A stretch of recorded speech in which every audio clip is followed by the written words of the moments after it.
that I ordered like 4 years ago.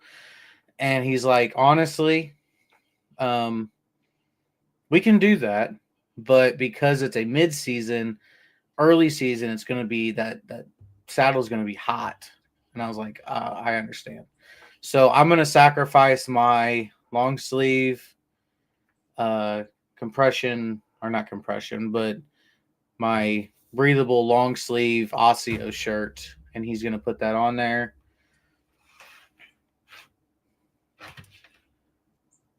And so with custom gear and modifications, he does everything in house, and it's honestly cheaper than any major brand. The way he does it, he's set up in a prime location where he can get his material without having to ship it to his house, so that it cuts down on costs. He doesn't have to pay somebody else to make it, so that cuts down on cost. But he has a if you're somebody who's looking to get started in it, like I've never saddle hunted, but 12 pounds is way easier to carry in the woods than 50. Yeah. So, That's a massive change. dude, it was so rough carrying that in the woods. But Because what you're talking about, all sticks are probably about a they're doing pretty good. pound to two Yeah. pounds, Yeah. right? I can carry 2 dozen decoys on my back in a full pack and walk that. I can carry 4 sticks in a small platform and my bow in my hand with like and everything on a pack. And it'll be even if everything all together weighs 25 pounds, 25 pounds is the weight of my climber with just the seat and cables on it. I weighed it. So he has a package. It's called the all in one or all inclusive package. So I'm gonna get my linemen's, my tether, the saddle, of course. Um, and then he also makes his own. I can't remember. It's called the two saddle method or two tether method. So he makes his own little foot tether, and it's like another way that you can get up the tree without using sticks. You obviously need a platform once you get to your height, but you don't need sticks to do it. And I watched multiple videos on it. It looks pretty easy. You're always connected to the tree. If you got to go around branches, you can throw that lineman's belt around there, unhook either your top or your bottom, whatever you got to do, and move over the branch and then reattach. And you're never not connected to the tree. You're not gonna fall. Yeah. Are But you gonna use Does he have like any kind of thing like a climbing aid, like a ropeman or so he Tom? doesn't offer it. Well, okay, he offers it, but he doesn't make it. Right. So the way that I've opted to use a rappel line to get out of the tree. So that way, and that'll act as my ropeman. It'll act as an ascender, a descender. Um, it basically it's all in one. So once you're done with your hunt, you throw that around there. It's like a really long tether. Hook it up into your ascender. And as I'm descending down the tree, I can just take my stuff off, and I don't have to worry about a lineman's belt or anything. And then there's a little rope that's hooked to the loop in that rappel rope, and you pull on it, and the whole thing comes out of the tree. That loop comes loose all the way to you. You pull the rest of the rope out, pull it out of the tree, roll it up, pack it up, you're done. Does it take a couple extra minutes to get out of the woods? That's fine. That's what one stick guys do. Well, I mean, yeah, if you have like a grapple that you can throw over the tree or something, yeah, I could see that. But I mean, I've seen one stickers. I've watched plenty of videos with like different ways to one stick. It's kind of like the slather. I don't know. It's like a giant 5-step or 6-step aider that you put it up as high as you can, and you climb up it, move your tether up, and then move that aider up, and then you do it again. But the 2 tether method, the foot thing that you get, it's 8 ounces. So I'm cutting initially 5 to 10 pounds if I go that route. Like, I'm gonna try it and see if I like it. But you've got trees you can practice with, though. Yeah, I've got plenty of trees I can practice with. You'll be fine. But I am gonna get sticks, obviously. But for those times where, like, right after work and I want to hurry up and get in the tree and go light, I can take that little thing, throw it in my pocket, and because it's only like it packs down to like 4x4, like 4 inches by 4 inches, and that way I can just throw it in there, wear my saddle in, and dude, he's got. If you haven't been over to Custom Gear Modifications and you're a saddle hunter, you need to go over there. He's got stuff that, dude, he makes this little pillow and you attach it to your carabiner while you're hooked up in your saddle, and it hooks to your carabiner that hooks onto your bridge, and it allows you to lay on your carabiner and take a nap. It's just something stupid that he made that he sold like a bunch of them. Because he said he had a bunch of backlash when he made it, but the same people that backlashed it bought it. Yeah, I'd definitely get, it sounds goofy, but I'd get a pair of knee pads. Yeah. Or you put your pack or something that you can put your knees against a tree. I'm going to do the knee pads. Adrian Wilson from Timber Ninja actually sent me a link to a pair of knee pads that he likes. So those will probably be the one that I go with. They're not too expensive. You can get them on Amazon. He also sent me a link to an Elber stock pack. Eberstock. There you go. An Eberstock pack that he uses. To me, it looks kind of bulky. I think I'm going to try to go with that new pack that I just got. I just got the Alps Outdoors Pathfinder. We'll have to do a little, preview of that sometime. But basically, it's like a fanny pack with backpack straps on it. It's got a belt. You can actually take the backpack straps off and just wear it as a regular fanny pack. And the pouch itself is like 800 cubic inches of space. It's a lot of space just in that little pack. But then you can open up a top zipper above that, and it pulls out a whole backpack portion that has like another, I think, 1,200 cubic inches of space. It's pretty cool. It's got the waist belt has 2 pouches on it. It's got a front pouch. And when you open up the backpack part and clip it into the backpack straps, you fill it up or whatever, but if you're rifle or shotgun or bow hunting, you can actually attach that to the front of the bag and be hands-free to walk in the woods. If you got to push brush out of the way or whatever you're doing, nothing's in your hands. So that was pretty cool. Yeah, it's gonna be fun. We're gonna have all kinds of new gear next year. Yeah, I'm excited to show it to you guys. And new gear, new setup for our bows.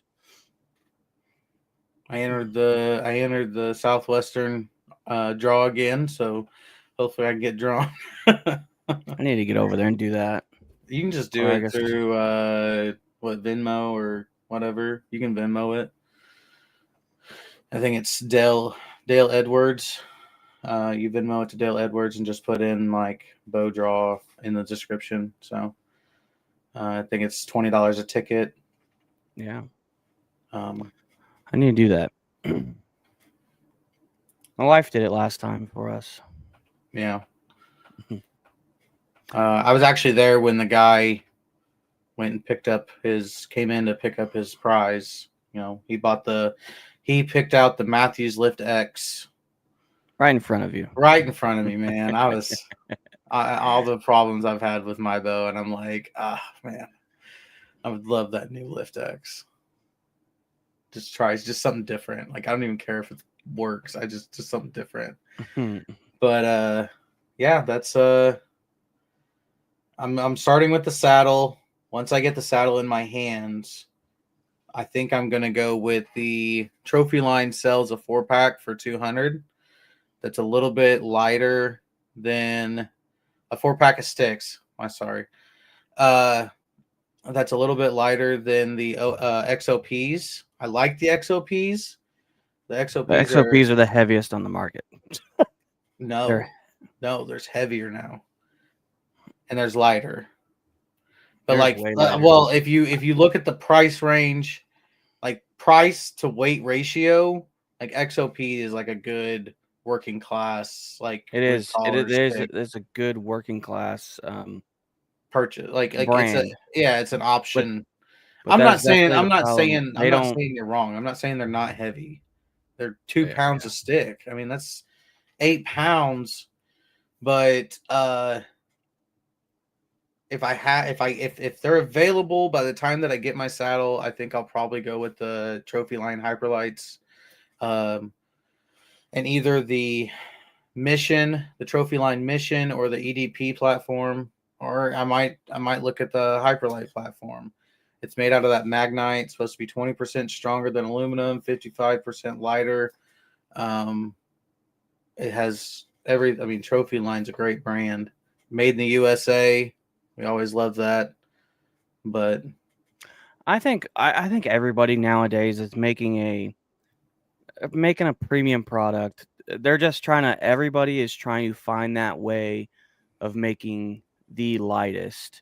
I don't know. I can't off the top of my head. There are sticks that are sub 1 pound, or well, yeah, those are the sticks that are made out of carbon, and yeah, but I know I've watched a bunch of videos on different sticks, comparing sticks. I know Lone Wolf Custom Gear, they make a nice flat folding stick and platform.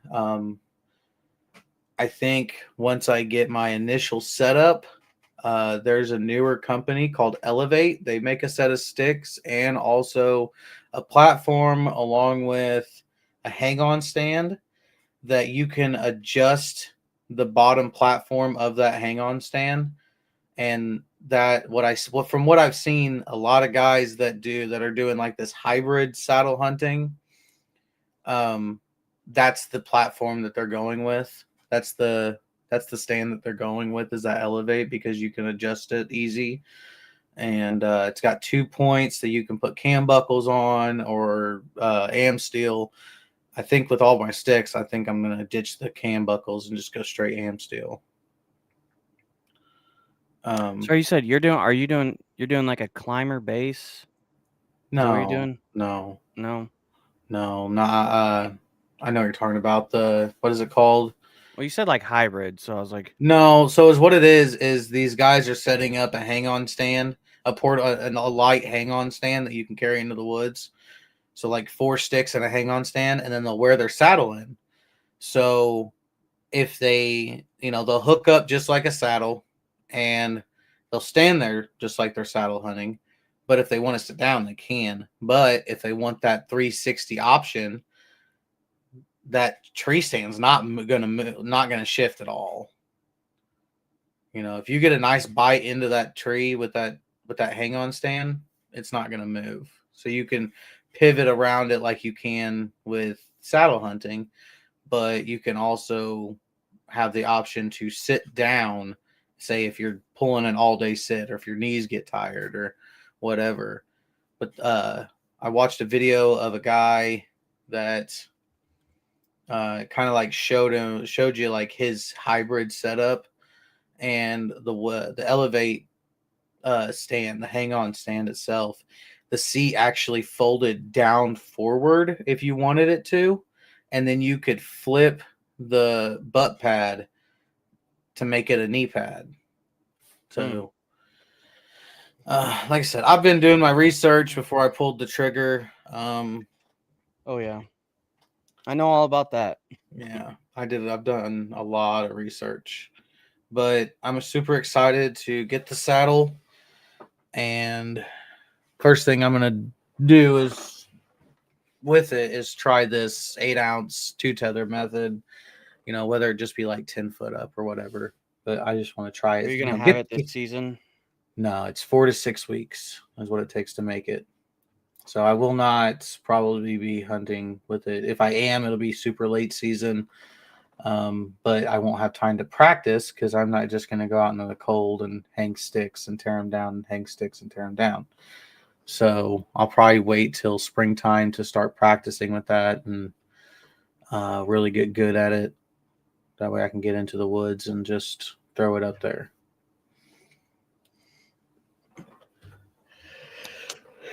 Well, so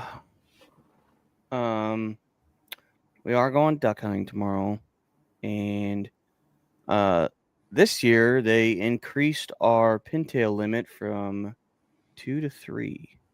I thought it was 1 at one point. Maybe it was 1, but it's 3 this year.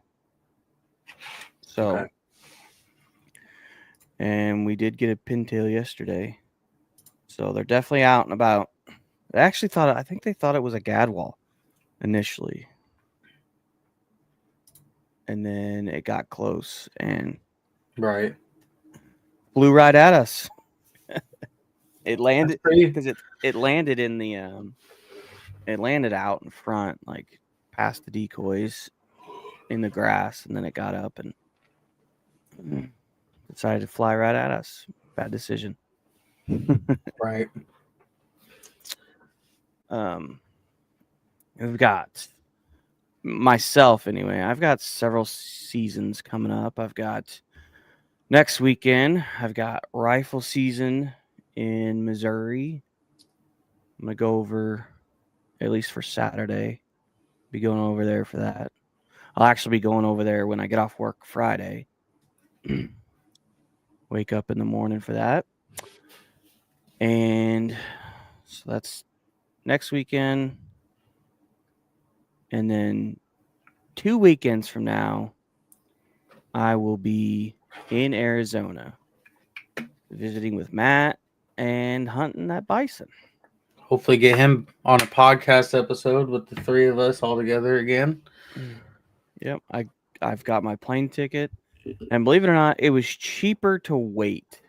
Like I could have bought it months and months ago, but it was cheaper to wait to buy it. Really? Okay. Oh yeah. I bought it. That's good to know. I bought it like the very end of last month or very beginning of this month. Yep. Super, super cheap. Or cheaper than I thought. I thought I was looking at like $400 or $500 for round trip ticket. Gosh. It ended up being like it was like $220 something for the first ticket and then $70 for the second ticket. Apparently leaving out of St. Louis is super expensive. That doesn't make sense. Yeah, I don't know. And that'll be the day after Thanksgiving. So yeah. We'll eat some bird, get fat, and go fly. Sounds like a plan. I hope you guys have a nice, successful trip. It sounds fun. Yeah, he's been talking to the guy of the co-op, trying to lock down some. I guess lock down the sleeping situation. I don't know if we're gonna be out there in tents in the cold or if there's some kind of cabin or whatever. So right. He's locking that down right now because was like, hey man, I was like, I need to know before I start packing. Do I need to pack my, do I need to pack my tent stuff so I can be warm? Yeah, definitely. I don't have to take the rifle though. He has a rifle. Yeah, what has he got? 30-06. Okay, so you're gonna use the 30-06. So he's got, I guess he got offered or somebody sold him a 30-06. So don't have to take my rifle, which is way better to go through. It's less I got to pay because I got to pay for all my luggage. I'm sure if you got to travel with a firearm that it costs more, right? Or I know it's more of a hassle. It's not really. That's the misconception is that there's no more it's as long as it's in a case, it's unloaded, and you have TSA locks or approved locks, and you just go when you go, you check your luggage, and then you just have to claim it. You just have to tell them, hey, it's a firearm. You might have to fill out a little bit of paperwork. I don't. Excuse me. But it's actually not that hard. You just go straight to your desk and with your firearm in a case, and you can travel with your firearm. You can travel with ammunition. When you're going hunting, you're carrying knives, so you're checking those in anyway. Right. But yeah, I was looking to see what I had to do, and there's other than just making it to the check-in desk. That's it.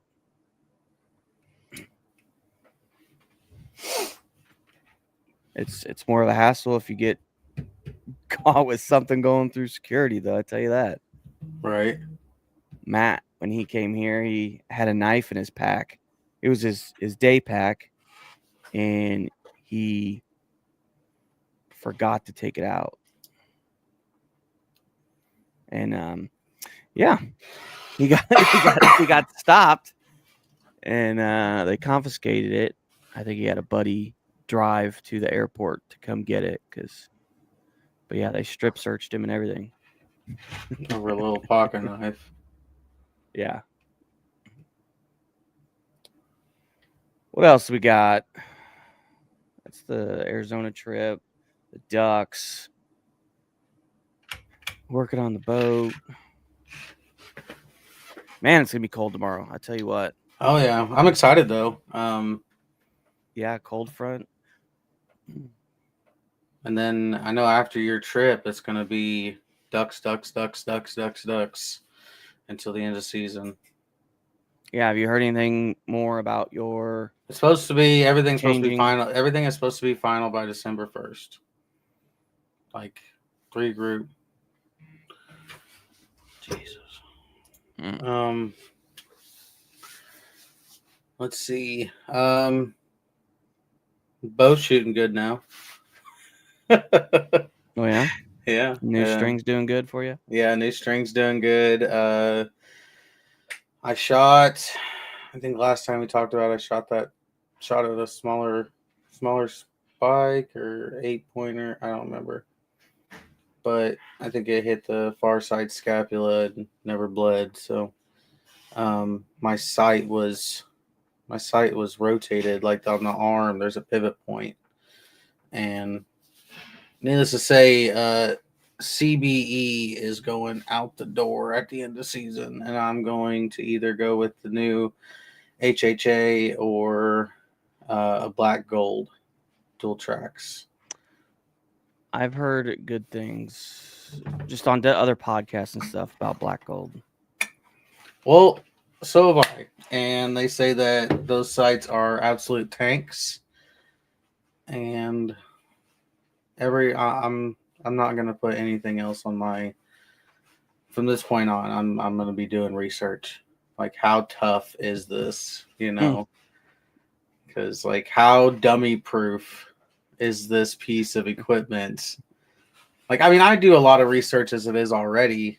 I definitely feel like since we've been hunting, the push to do more research, I rubbed up on you, huh? yeah, has grown.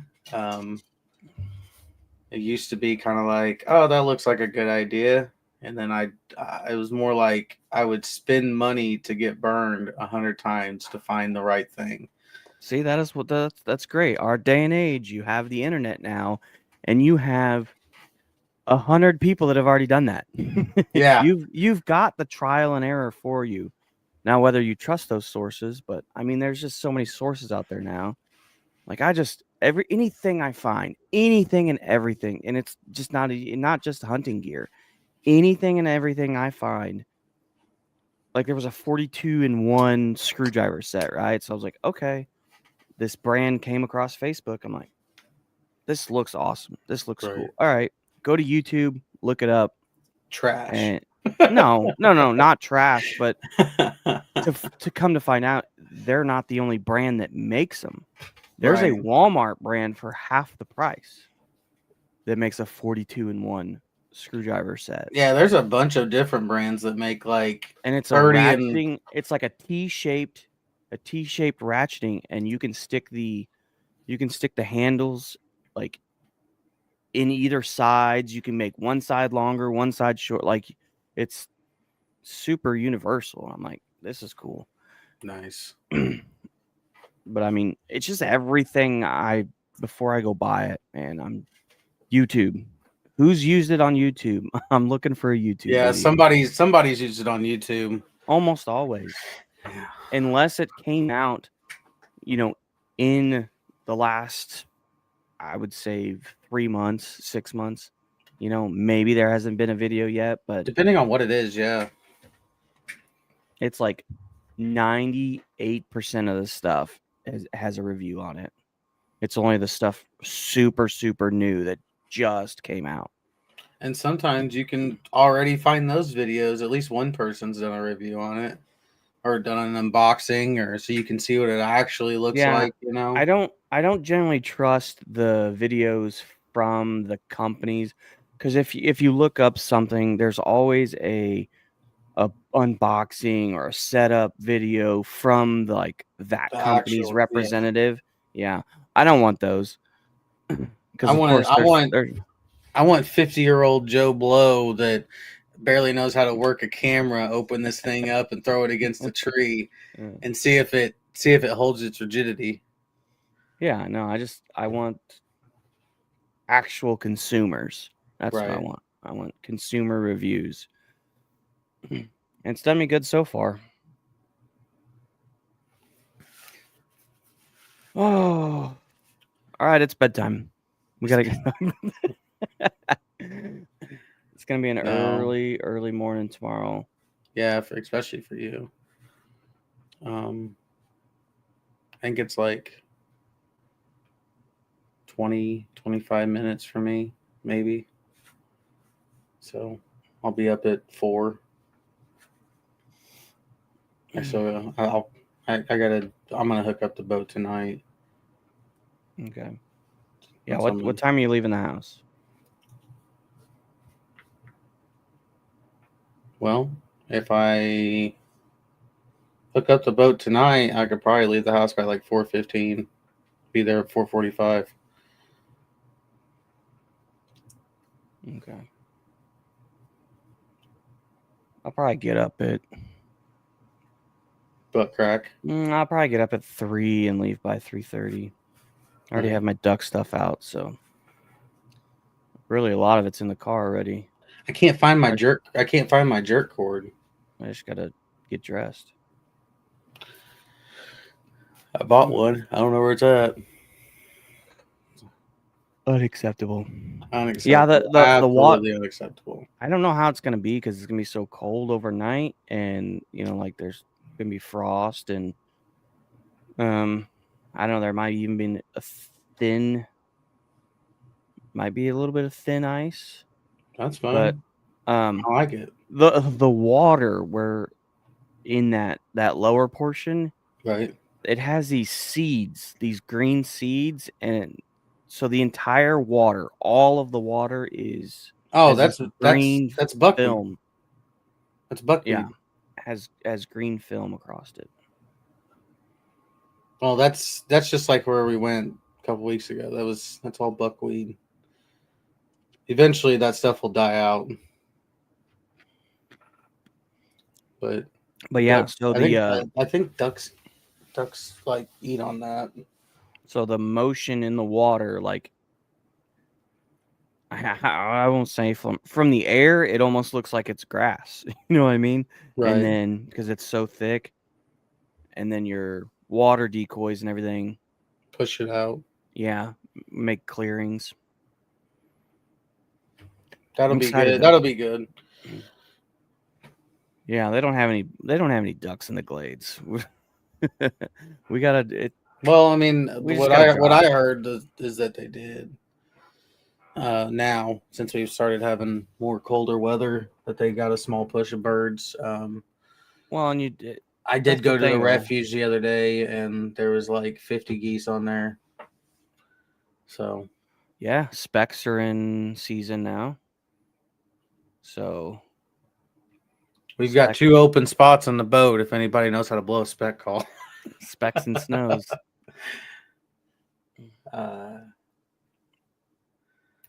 Yeah, it's supposed to.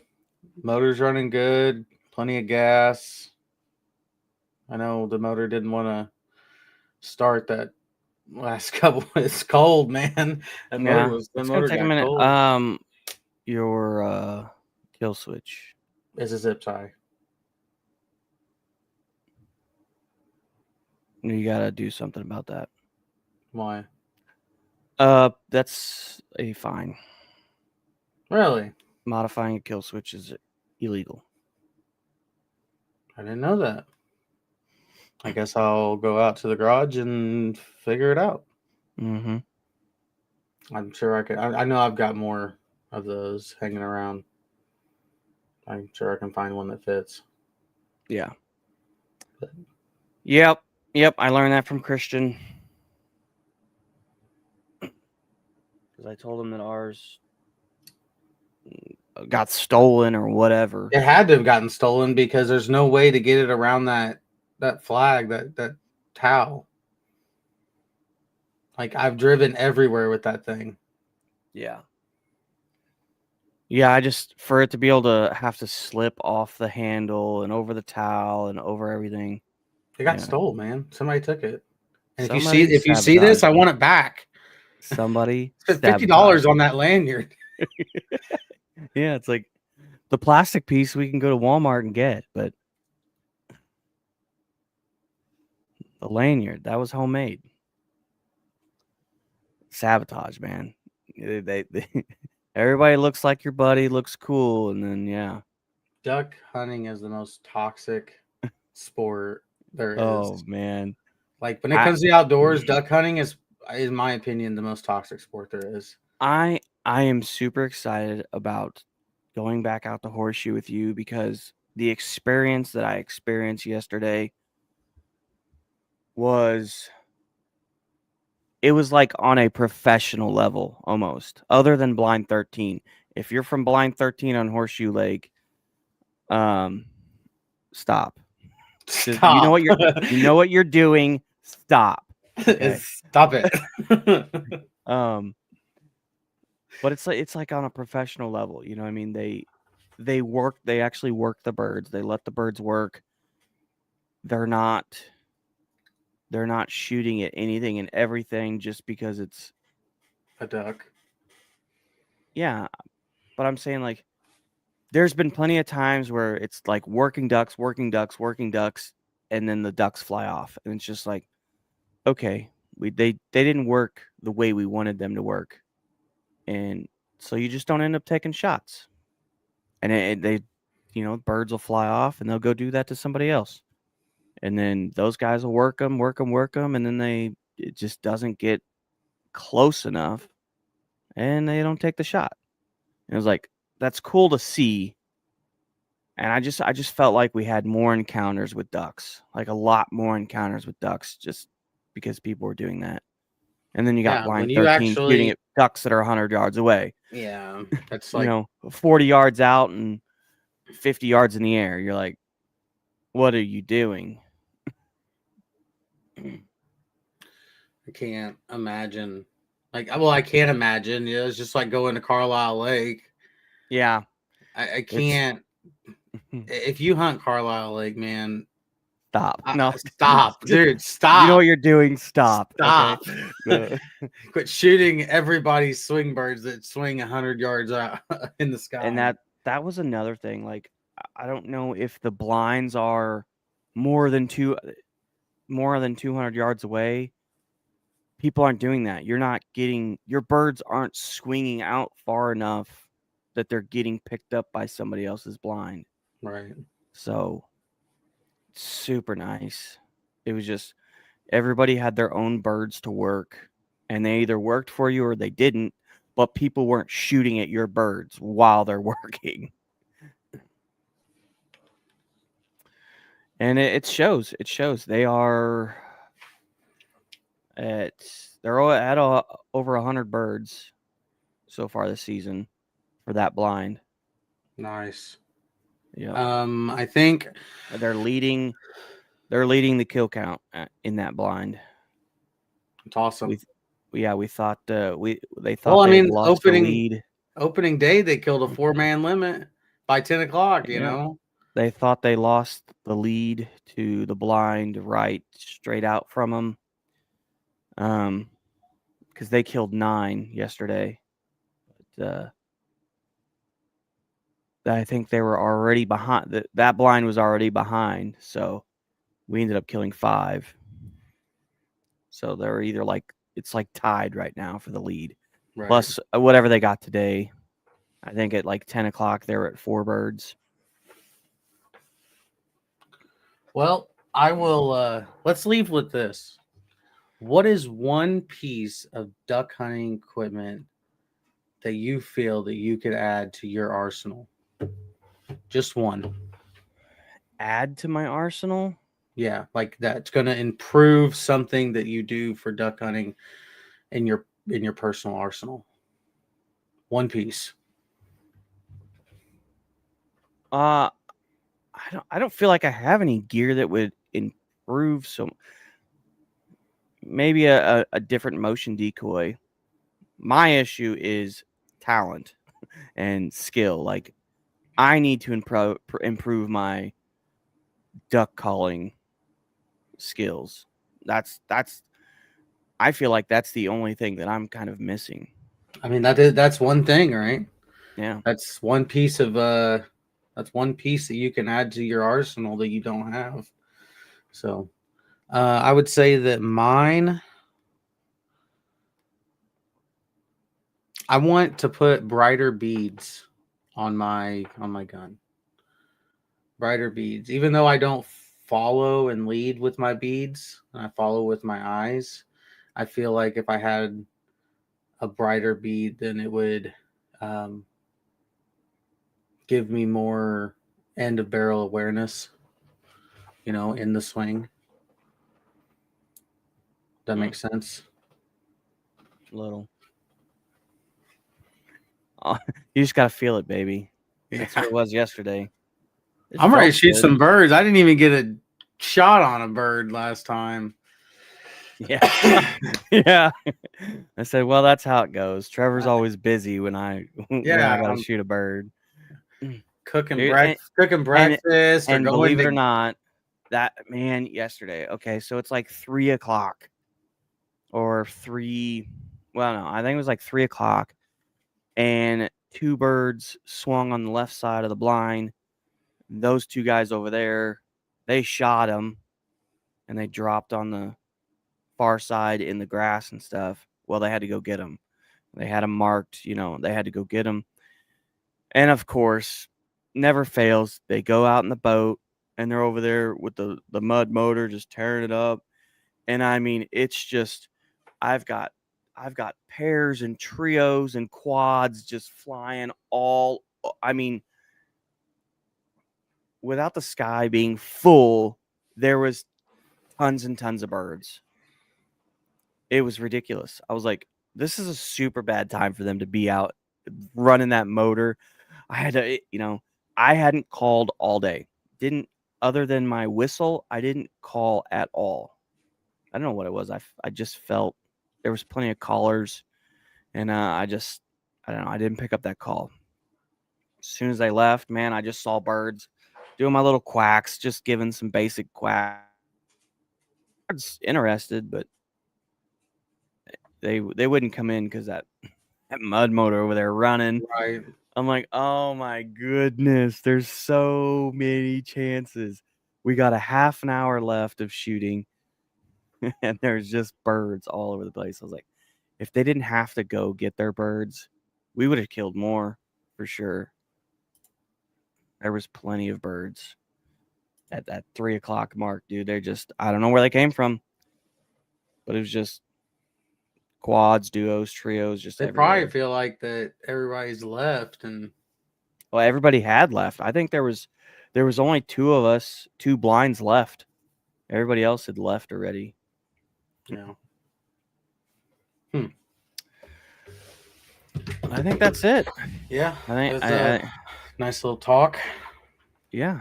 We'll send some pictures, and I'm sure there'll be a video. I might get the tripod out, and I'm sure there'll be a video in the blind. We'll try to do a video. But thank you, guys. Yeah, thank you. And thanks for watching the Wilderness Wired podcast. And like always, stay wild.